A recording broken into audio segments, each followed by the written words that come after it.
gonna help you then, I'm gonna help her now. We don't teach these kids to fight with anger. That's not the Miyagi-Do way.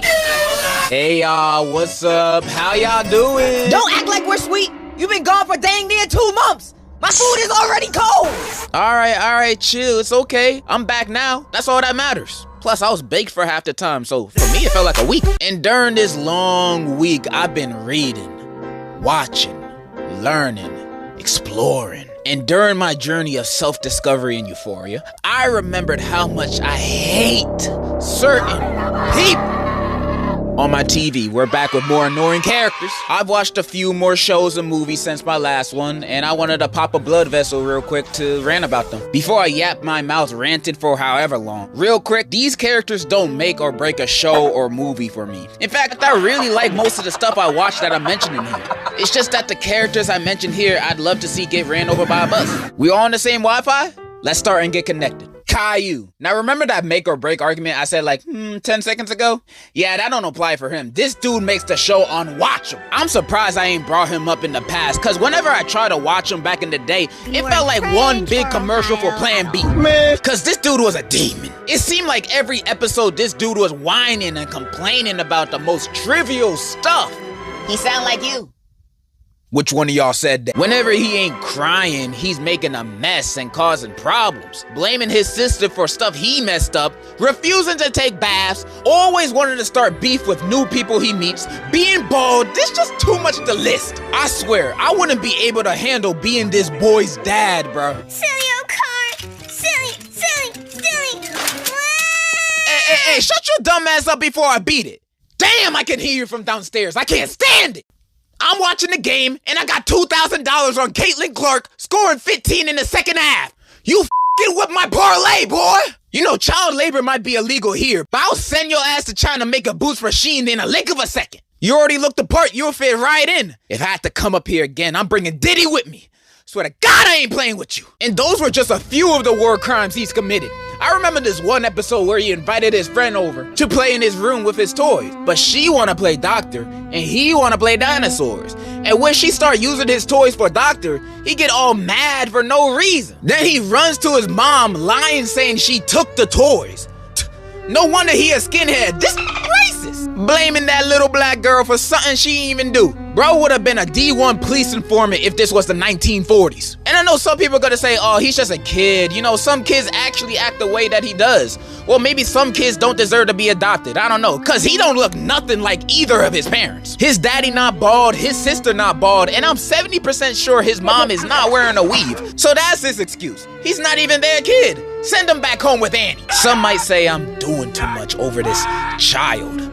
And you probably right, I just hate kids. Next, Daniel LaRusso from Cobra Kai. Cobra Kai has turned into my junk food show. I think seasons 1 and 2 are genuinely good, but then for me, season 3 and onwards, the story and characters felt like they were being written by Disney Channel. It's gotten so ridiculous. But I love it. But one thing that stayed the same throughout the entire series is Daniel LaRusso's annoying ass.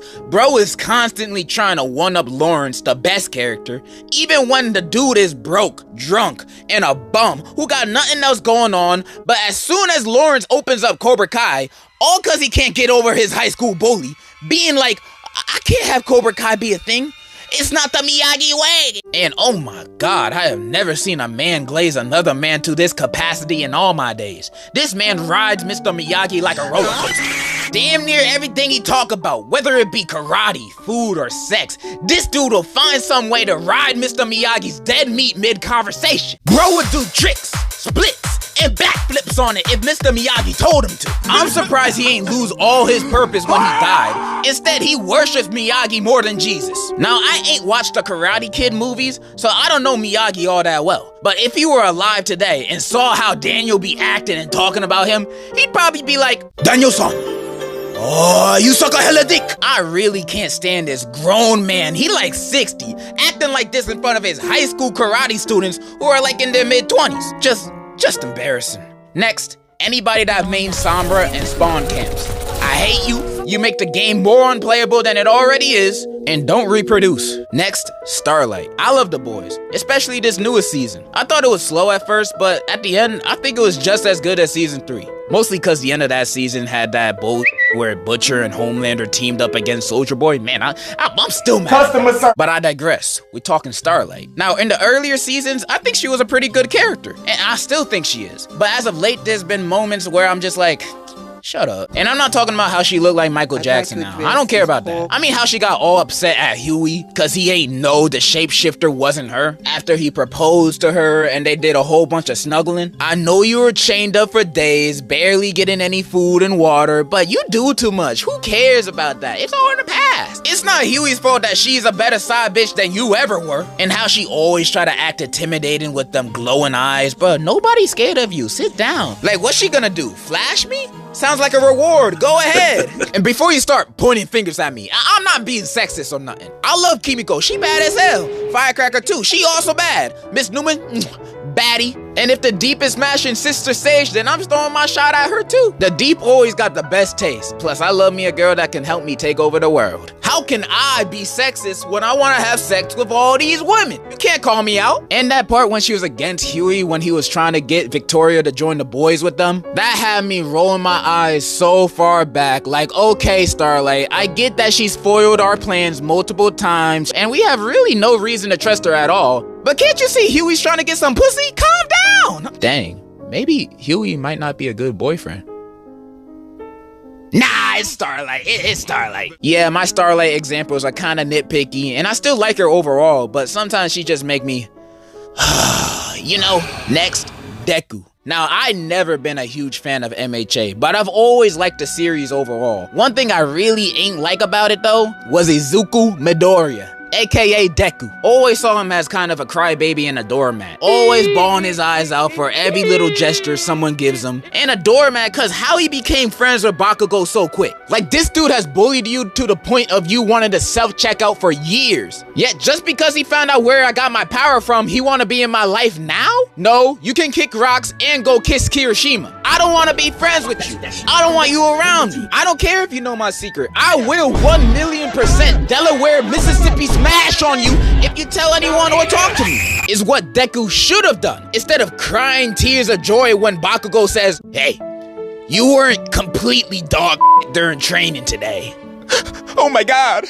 Thank you so much. But this could have all been fine, you know. I seen the power of friendship done well in stories, so maybe in the end it would have all been worth it. However, the manga recently ended, and honestly, I think Horikoshi is either trolling or hates Deku just as much as me, cause this was weak.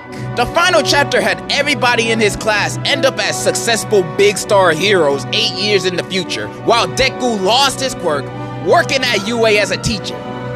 What is this? Huh? I thought the story was building up to you being known as the greatest hero. Not my PE teacher. Why isn't he a hero no more? We seen motherfuckers be strong and crazy fast with no support of their quirk. Stain was faster than every hero he came across, including Lita, and he known for speed. Mirio is strong as hell, not because he can phase through walls, he just be hitting the gym. Deku could have done this. Imagine a hero as fast as Stain, as strong as Mirio, with a gun, and the aim of Snipe. That's at least a top 5 strongest hero in the MHA verse. Don't at me. None of that requires no quirk either, so there's no excuse. This not even the nail on the coffin. He don't even end up with Ochako. There ain't no sign of them being together. So you telling me at the end of the entire story, Deku is quirkless, bitchless, and on a teacher's salary?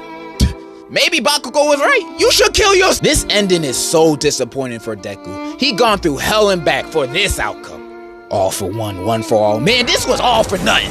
And at the final chapter, he's saying, well, I may be quirkless, but at least I made use of it when I had it, and I can encourage people with their own quirks too. So there's something awesome about that. And then this is him 2 panels later. Yeah, he don't even agree with himself. He coping. At least give my boy $1 million severance check every year. He saved the world for Christ's sake. But nah. We got this. Welcome to Ronald's. What would you be ordering today? Yeah, can I get that 4 for $4 meal and a Whopper without a Big Mac? That would be $12.97. Yeah, no problem. Would you like your receipt? Nah, no thank you. You know, I used to be a hero once. I saved the world from total annihilation. Yeah, and I'm LeBron James. Can you give me my damn food? I haven't feed my kids in 2 days. And you only got them a 4 for 4? Next, sadness from inside out. Bruh, just kill her. Nah, I ain't even gonna sugarcoat it. It'd be better off she was dead. She was so annoying in the first movie, causing all the problems, making Riley damn near bipolar, and running away from home. All cause she wanted to feel included. Bitch, nobody wanna be sad. That ain't a good feeling. Who chooses to be sad in general? It's never a good time. Like when I'm joyful, I could be smiling, laughing about my day and stuff, and then I remember, oh wait, I'm me. Nobody likes that feeling. Nobody should go through that pain, those emotions. Normally, I would just want them to make Riley think of the idea, hey, just take an antidepressant to make sadness just disappear. But I know joy would most likely disappear first, so that ain't an option. So instead, sadness, just sit your ass in the corner and we'll call you over when Riley has her first breakup or when she's at her grandma's funeral, whatever. But in the meantime, don't bother Riley or anybody else in the world. And if I catch you messing up anybody's day, it'll be on sight. I'm just gonna go up to the next sad person I see and just whoop-ah! Next, Skyler White. Breaking Bad, known as one of the greatest TV shows of all time with some of the greatest cast of characters of all time. Also contains one of the most hated characters ever, Skyler, Walter's wife. Hated by almost the entire fan base so much it feels like she's universally hated. And I think she's not bad at all. I actually like Skyler. When I finished the series and reflected on the things she went through and her actions, I think almost all of them are justified. At the start of the show, Skyler is left in the dark for so long about what Walter's doing, why he's suddenly gone all day. She's worried sick about him thinking he cheating. Come to find out he's selling that good stuff. From then on, she's genuinely never happy again. She can't divorce Walt and only working together with him to keep what's left of this family together. Going against her morals just to do what she thinks is best for her children, only for it to all end in disaster. And Walter is the one who put her in this situation in the first place. She feels trapped. Yeah, there's a few things she's done that's a little cringe. You know, that birthday song Forever Be Haunting Me. And yeah, she cheated on Walt, but that was only after she found out about his business and wanting the divorce. And also the refrigerator scene happened. Did y'all forget that happened? I will defend Skyler to the dusk of dawn. I think she's a great character. I'm only bringing her up because she's known as the worst. How you gonna hate Skyler for just being a nagging wife and praise Walter like, hell yeah, let Jane die, kill that kid. It's all for the good of the business. Oh yeah, and family. Yeah, family. Y'all directing your hate to the wrong person. Cause how's she the most hated when Walt Jr. exists? Oh my God, I hate this nigga, bro. So what you saying is, you're a liar. Oh my God, he's just selling meth. You acting like he's selling crack or robbed a Walmart or something. Release my nigga. Release my nigga. He making a big deal out of nothing. If I found out my dad is in the empire business, I'ma be like, wait, you sell what? How much money you make? That much?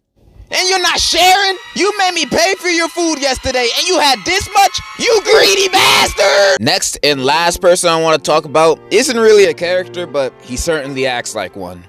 It's Kanye. Why? How could you say that? He's the GOAT. I thought you loved Ye. Nigga, you think I want to say this? Do you? I'ma just be blunt with this. Vultures 2 is not good. It is so mid. It's disappointing. It don't even sound like they even trying. I mean, maybe Ty Dolla is. I can't tell. The nigga sound the same in every single song he's ever been in. But lyrically, Ye is at his weakest. I don't even feel like praising the few tracks I like, cause the overall album is just so nothing. And I see new Kanye fans praising the album, saying it's overhated. Like, I'm glad you guys liked it, but I was a Kanye fan when he released Ye and Kids See Ghost within a week of each other. A week! And those two albums have some of his best songs to this date. So me expecting something of similar quality, and then I got these two albums instead this year, you can try to understand my disappointment. And I know Kanye isn't mentally healthy, probably more now than ever with this nitrous gas he's huffing now. Which, if you ain't know, literally kills your brain cells and causes permanent brain damage. You may ask, why even willingly do something like this? Because it can get you higher than the Empire State, while also slowly killing you. And knowing Kanye, as creative as he is doing this stuff, hurts. hurts, bro. And there ain't nothing I can do other than hope he got actual helpful friends and family around him and telling y'all to not do that. Don't do whippets, gas, none of that. Just smoke weed like a normal person, but not those bootleg 10-gram, $20 smoke shop carts. That'll kill you too. Or even better, don't even do drugs. You only hurting yourself and the people around you when you're doing hard ones and the stuff Ye is on. I don't want to see anyone else doing it. I don't care about Vultures 3. I want Ye to be healthy and get mental health more than any form of new and future music. But all I can do is hope. And yeah, that was Annoying Characters 3. Kind of a downer to end on, but I had to say something about this. But it would have been a bigger downer to end on my alternative character pick, Debbie from Shameless. But I've had too many migraines making this video. It's just, if you know, you know. She's terrible. Literally the worst. Like, damn, I hate her. See, I can't. Those were my characters. Follow whatever links down below. And in conclusion, I'm voting for Kamala Harris because she a bad bitch.